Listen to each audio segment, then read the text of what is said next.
Лятно утро, със слънце златно, гъсеничката отвори очи, погадиличкана от ярките лъчи, прозя се, протегна се и рече. Време за разходка е вече, ще тръгна полечка по тази пътечка, пък дано най-накрая се запозная с някой, с който да си играя. Скучно е да бъдеш сам в този свят голям, с приятеля мечтая аз да си играя. Вървяла гъсеничката, вървяла, за тревите назъртала и си бяла, доде внезапно се спряла. Защо ли? Съзряла две боболечета с червени елечета, към тях приближила с усмивка мила. Привет, боболечета с червени елечета, аз съм гъсеничка, вие простете, кои сте, кажете? Ние сме красивите калинки, и това не са елечета, а пелелинки.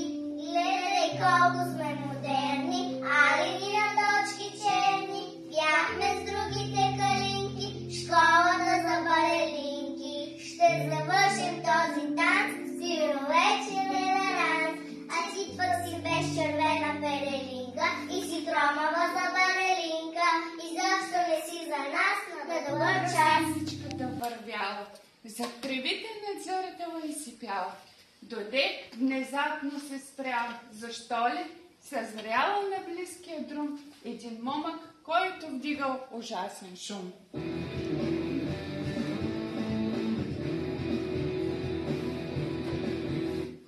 Аз съм гъсеничка, вие простете, кой сте, кажете, и защо вдигате такава прява? Малката, нещо, че става, не разбираш рок от гълчава. Виж, рок певеца Рамбалан е прочут от Рим до Кан. Защото всеки уважава и признава добрия музикант.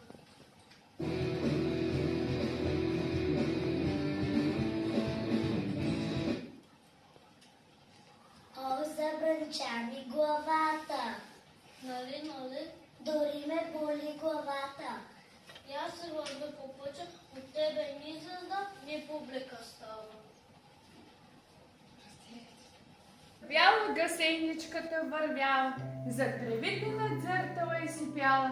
Доде внезапно се спряла. Защо ли? С разряла да жужи на цветя, златна двойка с гърненца в ръка, към тях приближила с усмивка мила. Аз съм гъсеничка, вие простете, кои сте, кажете? Хей, пчелите, сестрици, елате насам, тази малка госпожица няма ли срам? Представете си, коя съм ме пита, нима не си чувала за медената пита? Жужужин, кой личи под свода син? Ние златните пчелици с работните ръчички, виж филки и цветеца, събираме прашер в гърнеца. После си варим пчелина, мед за цялата година. Жужужин, идвай в нашия пчелин, там ще научиш подред как се прави сладък мед. Но аз не мога да леча, само бавничко пълзя, как да се съберя прашец, как да си варя медец. Че нищо не умееш, за какво живееш, поне да беше красива, че златна рокля да чимчима. Гъсеничката вървяла, за тревите надзъртала и си пяла, доде луната изгряла. И тогава внезапно се заряла в мрака сред хръсталака. Тук пред нея едно топло фенерче да ги грее.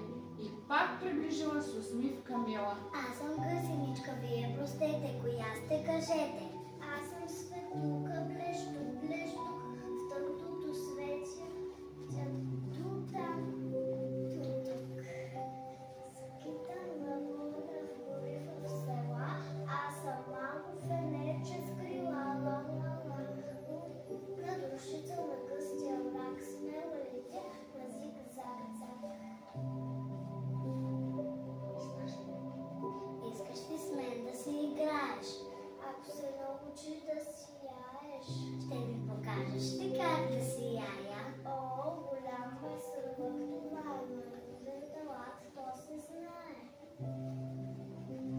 гасеничката се сви в мрака и заплака. Беше невзрачна наглед, не умееше да играе балет. От рок не разбираше, мед не събираше. Не умееше и да свети в нивите лете. И изобщо, защо ли се родила само с една усмивка мила? Да можех поне хубавица да стана, а той нищо и никаква дебилана. Кой ще държи с такава буба безполезна? Още би се от света да изчезна. От света да изчезна. Плакала с растежки въздишки, а от сълзите й ставали нишки, които я увели като одеяло в едно пашкулче, топло и бяло. Накрая от плач изнемощяла, гасеничката заспала. Но при зори се разбудила от странен звук, някой чукал по пашкулчето. Чук-чук, ама ще са лилите пеючи. И къмно не може да се събуди ята, да свери малеченича за спящата хубавица. Циго-миго, аз съм чукова. Филип, става миличко от сън, стелата вече вър.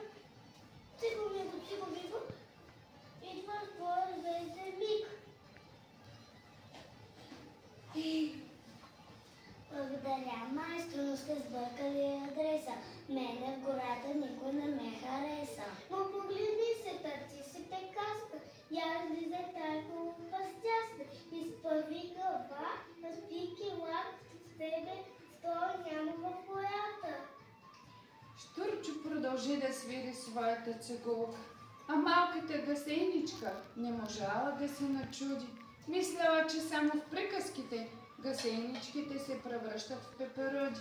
Размахвала щастливо крилата, рисувани сякаш с боя от дъгата, и на всички простила, защото си била още с предишната усмивка мила. И предишната песничка своя запяла и танцувала, цялата засияла.